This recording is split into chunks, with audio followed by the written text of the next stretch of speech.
Soren Lindahl watched Emil Vogel pull 600 pounds of elk meat across 2 miles of powder snow in less than an hour, moving faster than most men could walk unloaded. The woven sled that made it possible had been called wasteful, ridiculous, and a fool's contraption by every trapper who saw Soren spend 3 weeks building it. Before we dive in, let us know where you're watching from, and if stories like this move you, hit that subscribe button, because tomorrow's episode is even more unbelievable than this one. The elk weighed nearly 700 pounds, dressed out. Soren Lindahl and Dermot Sullivan had tracked it for 3 days through the mountains of what would later become northern Montana. And when Dermot's shot finally dropped the bull in a clearing 6 miles from their winter camp, both men knew they faced a brutal haul back. It was February 1841, and the snow lay 4 feet deep across most of the terrain. They had killed the elk mid-afternoon, which gave them perhaps 3 hours of workable daylight to butcher the animal and to begin the journey home. They worked efficiently, their knives sharp, and movements practiced from years of frontier living. They separated the meat into manageable sections, bundled the hide, and salvaged the organs worth keeping. By the time the sun touched the western peaks, they had loaded everything onto their sled, a solid wood platform built from thick pine planks with simple runner rails underneath. The sled was typical of what every trapper used, heavy but sturdy, designed to drag behind a man or a team of dogs. The problem became apparent within the first 100 yards. The sled sank into the powder snow under the weight of the elk meat. It didn't glide across the surface. Instead, it plowed through the snow like a boat pushing through heavy water, creating a deep furrow behind them. Soren, pulling from the front with a leather strap across his chest, felt the resistance immediately. Behind him, Dermot pushed, trying to keep the sled moving forward. Their progress was agonizingly slow. After an hour, they had covered less than a mile. Both men were breathing hard, their bodies overheating, despite the February cold.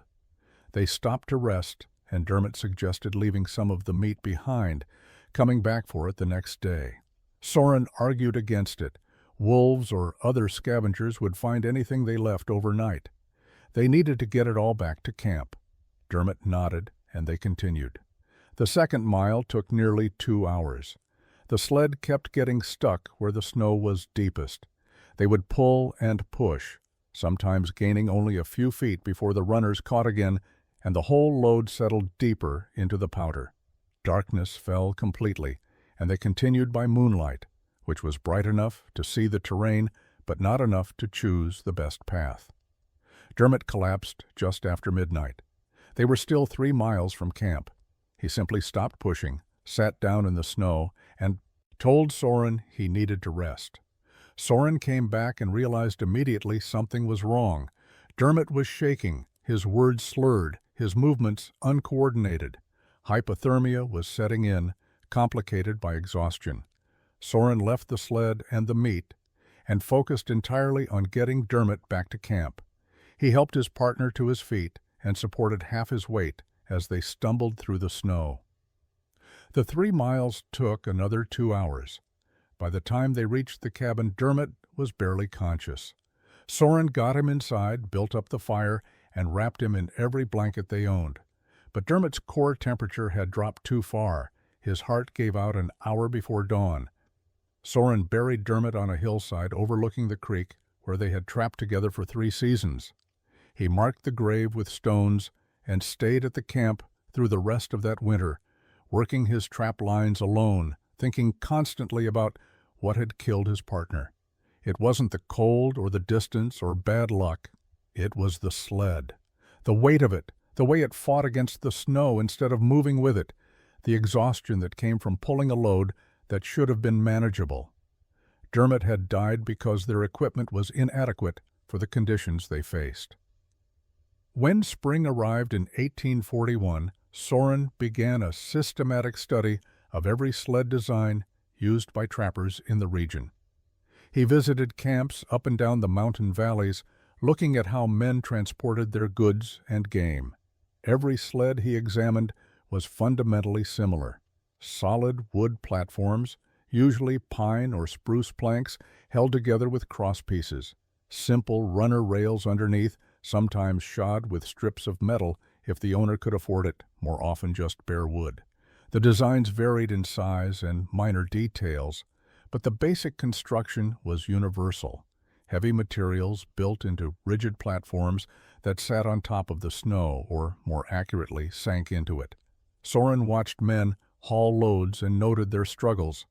A trapper named Morrison showed him a sled that had broken under the weight of a moose, the planks splitting where they attached to the runners. Another man, Dutch Hansen, demonstrated his sled and openly complained that it took 2 men to move any substantial load more than a mile or 2. Everyone accepted this as normal. Sleds were heavy and hard to pull. That was simply how things worked. He examined abandoned camps and found sleds left behind because they were too cumbersome to transport. The wood became waterlogged and even heavier. The runners wore down and needed constant replacement. Every design he studied shared the same fundamental flaw. They were built to be strong through mass and rigidity, which made them heavy, which made them sink into loose snow, which made them brutally difficult to pull. The logic seemed circular and inescapable. You needed strength to carry heavy loads. Strength came from thick wood. Thick wood created weight.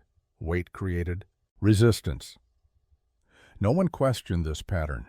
Soren started paying attention to how the sleds interacted with different snow conditions. On packed trails or frozen lakes, the traditional designs worked adequately. The runners glided across hard surfaces with acceptable friction. But in powder snow, the kind that had killed Dermot, every sled he observed behaved the same way. They sank. They plowed. They created furrows that required constant force to maintain forward motion. The deeper the snow, the worse the problem became. A man could exhaust himself pulling a moderate load just a few miles in deep powder conditions. By late spring, Soren had reached a conclusion. Every trapper in the mountains was using sleds designed for conditions that only existed part of the time. When winter laid down deep powder, which it did every year, everyone's equipment became inadequate. Men simply accepted the limitation and adjusted their behavior, staying closer to camp, leaving meat behind, avoiding areas with the deepest snow. No one had tried to solve the problem because no one saw it as a problem that could be solved. Summer brought easier travel, and Soren left the mountains in June to sell his season's furs in Fort Union, a trading post on the Missouri River. The journey took 2 weeks on horseback, and during those long days riding across open country, his mind kept returning to the sled problem. He couldn't shake the image of Dermot collapsing in the snow, couldn't stop thinking about the hours wasted fighting against a load that should have moved easily. There had to be a better way, some principle he was missing, some technique that would let a man move heavy weight across powder without exhausting himself. The breakthrough came unexpectedly while he was repairing his snowshoes in his rented room above the trading post. One of the rawhide laces had broken, and he was reweaving the webbing, working the thin strip through the existing lattice pattern. His hands moved automatically, following the over-under pattern he had learned years earlier, and suddenly he stopped mid-motion. Snowshoes worked. They let a man walk on top of powder that would swallow him without them. The principle was simple. The webbing distributed his weight across a large surface area. Instead of his boots concentrating all his weight onto a few square inches that punched through the snowshoes spread that same weight across several square feet. The snow could support the distributed load, even though it couldn't support the concentrated pressure. Soren sat holding his partially repaired snowshoe and thought about sleds. A traditional sled concentrated all its weight onto 2 narrow runners. Those runners, no matter how well built, functioned like boots without snowshoes. They sank because they put too much pressure on too small an area. But what if a sled could distribute weight the way snowshoes did? What if instead of solid wood planks sitting on runners, the carrying surface itself was a web that spread the load across a much larger area? He spent the next 3 days in Fort Union studying anything that used woven construction. He watched Crow women weaving baskets near the trading post, noting how they interlaced willow strips to create containers that were both lightweight and remarkably strong. The strength came not from the thickness of individual strips, but from how they were woven together, each strand supporting and being supported by the ones around it. He examined fishing nets, saddle pads, and even the woven grass mats some travelers used for ground cover. Every example showed the same principle. Flexible materials woven together could create surfaces that were strong, lightweight, and able to distribute force. At the trading post store, Soren made purchases that confused the clerk. He bought 60 feet of rawhide in long strips, expensive material usually reserved for laces or binding. He purchased thin willow branches, selected for flexibility and length. He bought bone needles, used for leather work, and a small pot of pine resin. The clerk asked what he was building. Soren said he was working on equipment for winter hauling, but didn't elaborate. Other trappers in the store looked at his supplies and shook their heads. Whatever he was planning seemed like a waste of good materials. Soren returned to the mountains in late July 1841 with his unusual supplies and a clear vision of what he intended to build. He selected a campsite near his old trapping grounds and spent the first week gathering additional materials. He needed wood for the frame, but not just any wood. He walked miles along creek banks looking for willow saplings that were long, straight, and flexible enough to bend without breaking. He cut 20 of them, each about 8 feet long and roughly an inch in diameter, and carried them back to camp in bundles. The frame construction began with steam bending. Soren built a trough from hollowed logs and filled it with water heated over his fire. He submerged the willow saplings for hours until the wood became pliable, then carefully bent them into curves, forming runner shapes with upturned fronts. He held each curve in place with stakes driven into the ground and let them dry for 3 days. The result was a matched pair of runners that looked more like elongated snowshoes than traditional sled rails. While the runners dried, he prepared his rawhide. He had purchased it in long strips, but he needed it thinner and more uniform. Using a sharp knife, he split each strip lengthwise, creating 1/4-inch wide laces. The work was tedious and required absolute attention. A strip that varied in thickness would create weak points in the weaving.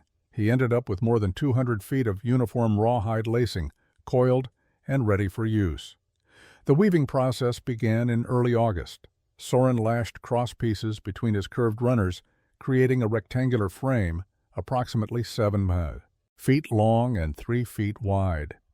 Then he started the lattice work, using techniques he had observed watching basket makers at Fort Union. He tied one end of a rawhide strip to the frame and began weaving it across the width, passing over and under the cross pieces in a regular pattern. When he reached the other side, he looped around the frame rail and came back, offsetting the pattern so each pass interlocked with the previous one. The work destroyed his hands. The rawhide was stiff and required constant tension. His fingers blistered, then calloused, then blistered again in new places. He worked from dawn until dark, stopping only to eat and maintain his fire. Neighbors who visited his camp stared at the partially completed project with obvious confusion. Thomas Morrison stopped by in mid-August and watched Soren weaving for nearly an hour before speaking. He asked why anyone would waste good rawhide on a sled. Planks were faster, stronger, and didn't require weeks of tedious handwork. Soren explained the weight distribution principle, comparing it to snowshoes. Morrison listened politely, but clearly thought the entire project was foolish. By late August, the lattice was complete. Soren had woven a tight basket pattern across the entire frame, creating a flexible surface that gave slightly under pressure but held its shape.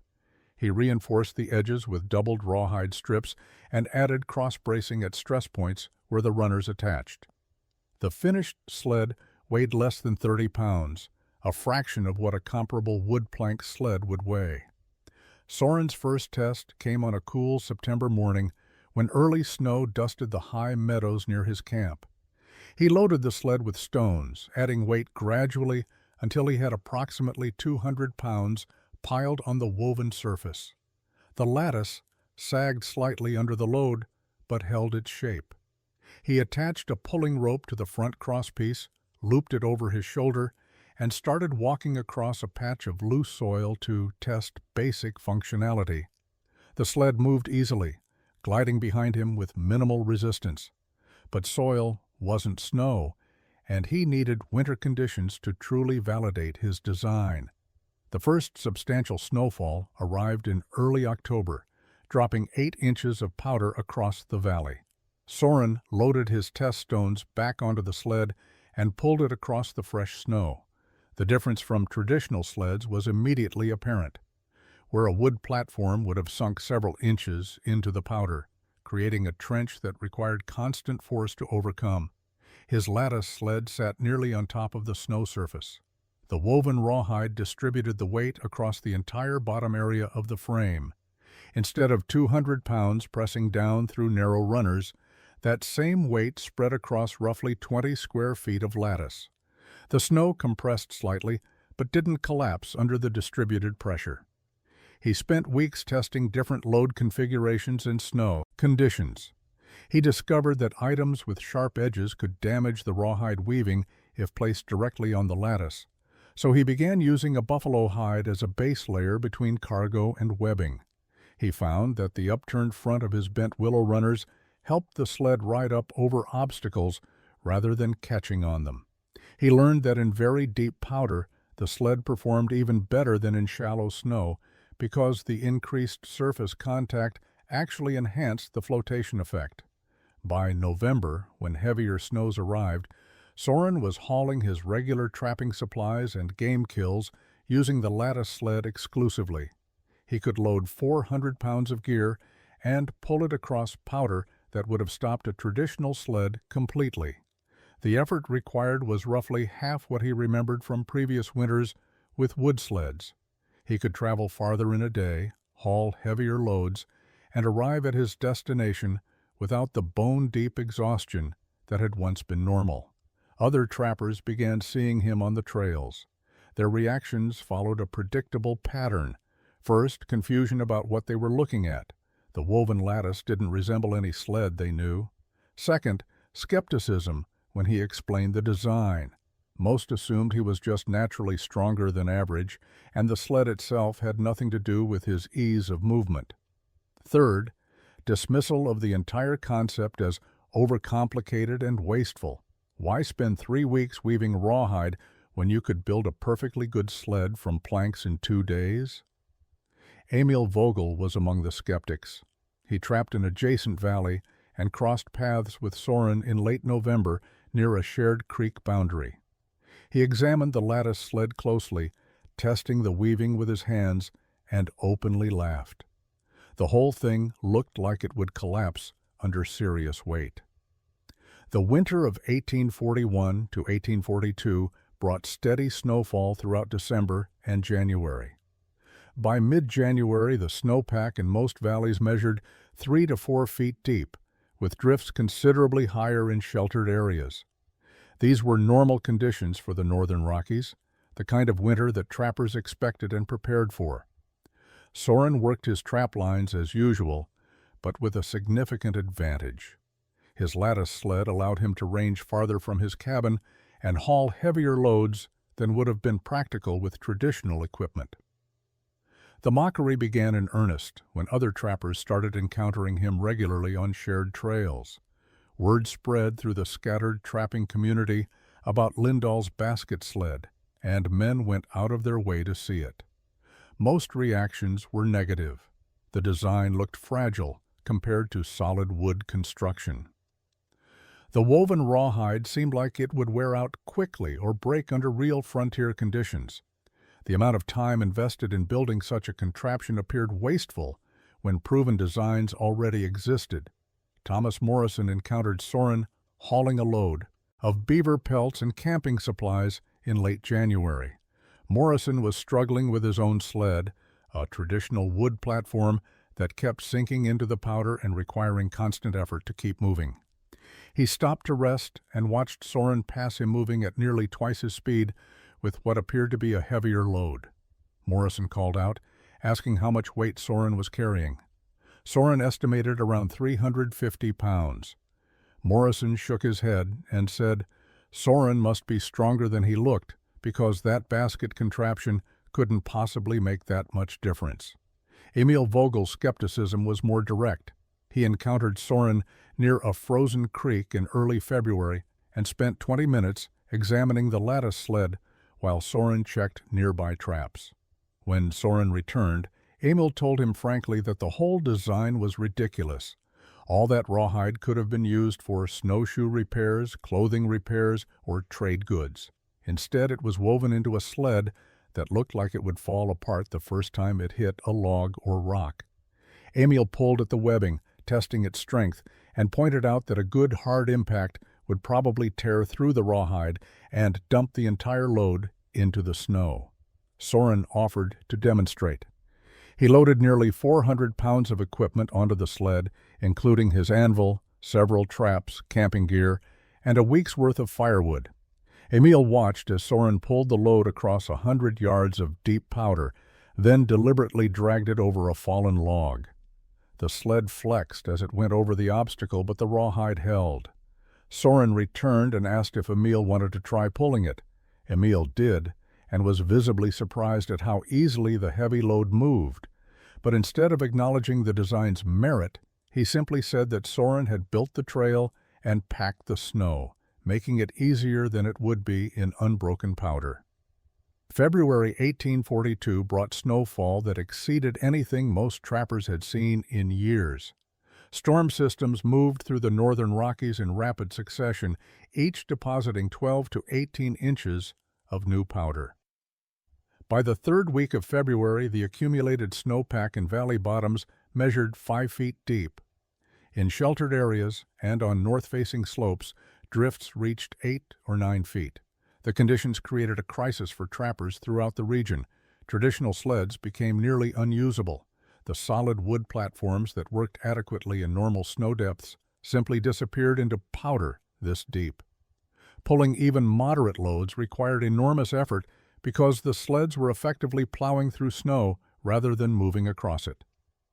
Men who attempted to haul game kills or supplies found themselves exhausting their energy within a few hundred yards. The deep furrows their sleds created actually made the work harder rather than easier, because each step required lifting their snowshoes out of the trench while simultaneously pulling against the resistance of these sunken sled. Trappers adapted by limiting their range. Most stayed within a mile of their cabins, checking only the closest trap lines and avoiding any travel that required hauling loads. Hunting success dropped dramatically because game had moved to areas with less snow accumulation, which meant higher elevations or exposed ridges far from most camps. Men who did manage to kill deer or elk often had to butcher the animals where they fell and carry the meat back in multiple trips on their backs rather than attempting to sled it. Each trip through deep powder was exhausting, and the round-trip time meant meat often froze solid before it could be retrieved, requiring additional work to thaw and process it. Food supplies began running short in camps throughout the region. The combination of poor trapping due to limited range and failed hunting due to transportation problems meant many men were living on reduced rations by early March. Some trappers abandoned their camps entirely, heading to Fort Union or other trading posts where they could wait out the winter, forfeiting their trap lines and the investment of time and equipment they represented. Soren faced none of these problems. His lattice sled continued performing exactly as it had in normal snow conditions. The woven rawhide distributed weight so effectively that even 5-foot powder depths didn't stop him. He could load 400 pounds of gear or meat onto the sled and pull it across unbroken powder at a steady walking pace. The sled left only a shallow depression in the snow, not the deep trench that traditional designs created. He ranged across territories that other trappers had abandoned as unreachable. He checked trap lines 8 and 10 miles from his cabin, distances that would have been impossible for anyone using standard equipment. When he killed a mule deer in late February, he loaded the entire animal onto his sled and hauled it 6 miles back to camp in less than 4 hours. The same journey with a traditional sled would have taken multiple days and possibly killed the man attempting it. Emil Vogel killed the bull elk on March 9, 1842, in a high valley nearly 5 miles from his winter camp. It was the first substantial game he had taken in 6 weeks, and his family desperately needed the meat. His wife and 2 young children had been living on reduced rations since early February, when the deep snow made hunting nearly impossible. The elk represented perhaps 3 months of food if he could get it back to camp. But looking at the animal lying in 4 feet of powder, Emil knew he faced an impossible situation. His traditional sled sat back at camp. Even if he retrieved it, there was no possibility of hauling 600 pounds of meat 5 miles through this depth of snow. The sled would sink completely and require superhuman effort to move even a few yards. He could butcher the elk and carry the meat in stages, but that would require a dozen round trips over several days. In that time, scavengers would find the cached meat, and the weather was warm enough that spoilage would begin within 48 hours. Emil spent an hour considering his options before admitting he needed help. He left the elk where it lay and snowshoed back toward his camp, but diverted to Soren's cabin 3 miles to the west. He arrived in late afternoon and found Soren working on equipment repairs. Emil explained his situation directly. He had killed an elk he couldn't haul. He needed Soren's basket sled, the one he had mocked 2 months earlier as a waste of good rawhide and effort. Soren agreed immediately. They left within the hour, bringing the lattice sled and Soren's butchering tools. They reached the elk just before dark and worked by firelight to quarter and process the animal. By midnight, they had the meat bundled and loaded onto the woven surface of the sled. Emil estimated they had stacked roughly 600 pounds of meat, hide, and usable organs onto a sled that looked far too delicate to support that weight. The return journey began just after midnight under a clear sky with enough moonlight to see the terrain. Soren took the pulling position and Emil pushed from behind, though pushing proved largely unnecessary. The sled moved across the deep powder with steady, consistent glide. The lattice flexed slightly under the heavy load, but the rawhide webbing held without any sign of stress. They maintained a walking pace, stopping twice to rest briefly, and reached Emil's camp in under 2 hours. Emil stood looking at the loaded sled for a long moment after they arrived. 2 hours to haul 600 pounds 5 miles through powder that had made normal sleds useless. He had traveled the same route on snowshoes alone just hours earlier, and it had taken him nearly 3 hours. With the loaded sled moving at least twice the weight he could have carried on his back, the journey had been faster and required less effort than walking unloaded. He asked Soren quietly how to build one. Soren told him to come by in a few days and he would show him the weaving technique. Emil Vogel appeared at Soren's cabin 4 days after the elk haul, carrying 60 feet of rawhide strips and an armload of willow saplings. He said nothing about his previous mockery of the design. He simply asked Soren to teach him the weaving technique. Soren spent 2 days showing him how to steam bend the runners, how to split rawhide into uniform strips, and how to create the basket weave pattern that distributed weight so effectively. Emil worked carefully, asking questions about tension and spacing, and left with knowledge he would use immediately. By late March 1842, Emil had completed his own lattice sled. The construction wasn't quite as refined as Soren's original. His weaving was slightly looser and his runners less perfectly curved. But the fundamental principles were sound, and the sled functioned as intended. He tested it with heavy loads and found the same remarkable ease of movement that had shocked him during the elk haul. Within a week, Thomas Morrison asked Emil where he had gotten his basket sled. Emil explained he had built it himself using techniques Soren had developed. The deep snow persisted through March, and into early April, giving every trapper in the region extended experience with the limitations of traditional equipment. When men saw Emil moving freely with heavy loads while they struggled to haul even light supplies, questions began. Morrison visited Soren in April and asked about the construction process. A trapper named Carson showed up in May with similar questions. No one apologized for their earlier skepticism. They simply recognized that the design solved a real problem and wanted to benefit from the solution. Over the following winter of 1842 to 1843, lattice sleds began appearing throughout the northern Rocky Mountain trapping territories. Some builders followed Soren's design closely, using rawhide and bent willow with tight basket weave patterns. Others experimented with variations, substituting sinew for rawhide or using different frame materials. A few trappers in higher elevations built smaller versions specifically for hauling supplies to remote trap lines. The core principle remained consistent across all variations. Woven surfaces distributed weight more effectively than solid platforms, allowing sleds to float on powder rather than plow through it. The technique spread without fanfare or formal recognition. Trappers built sleds based on what they had seen or heard described by others. No one credited Soren Lindahl by name. The design simply became known as a basket sled or lattice sled, a proven method for hauling heavy loads in deep snow conditions. Men who had never met Soren built versions based on second-hand descriptions passed along at trading posts or during chance encounters in the mountains.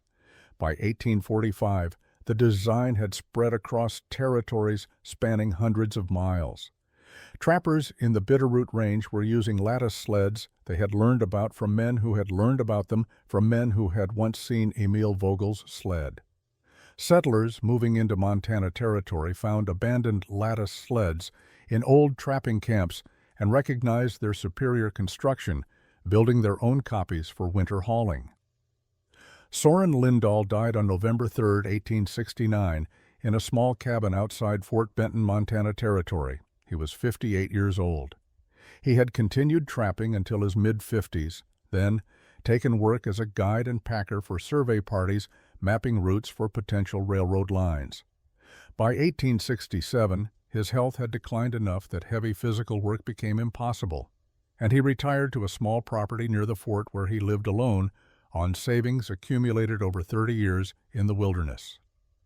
His death was noted in the Fort Benton River Press with a brief obituary stating that Soren Lindahl, a trapper and guide of long standing in the territory, had passed after a short illness. The notice mentioned he had no surviving family and would be buried in the town cemetery. No mention was made of his innovations in sled design or the impact those innovations had on frontier transportation. To the newspaper editors and most residents of Fort Benton, he was simply another old mountain man who had outlived his era. But across the northern Rockies that winter of 1869 to 1870, woven lattice sleds remained in constant use. Trappers pulled them across deep powder exactly as Soren had nearly 30 years earlier. Freight haulers used larger versions to transport supplies to remote mining camps where roads didn't exist.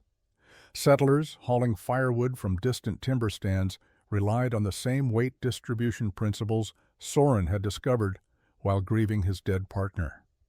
The sleds worked not because anyone remembered who had invented them, but because the physics that made them effective were independent of history or credit. The innovation had evolved over the decades. Some builders used sinew exclusively instead of rawhide. Others incorporated metal hardware at stress points or added curved side rails for better tracking in crushed snow trails. A few creative haulers built versions large enough to be pulled by horse or mule teams, scaling up the design while maintaining the core principle of distributed weight. Each variation solved specific problems for specific users, but all traced back to the fundamental insight Soren had reached in 1841. Solid platforms concentrated weight and sank into powder. Woven surfaces distributed weight and floated on top. Lives had been saved, though the exact number was impossible to calculate. Men who would have exhausted themselves hauling game with traditional sleds made it safely back to camp with lattice designs. Trappers, who would have starved during severe winters, ranged far enough to find food because their equipment allowed extended travel. Settlers, crossing high passes in early winter, made it through because they could haul necessary supplies at reasonable speeds. Each survival went largely unrecorded, noted only in private journals or family stories that rarely persisted beyond a generation.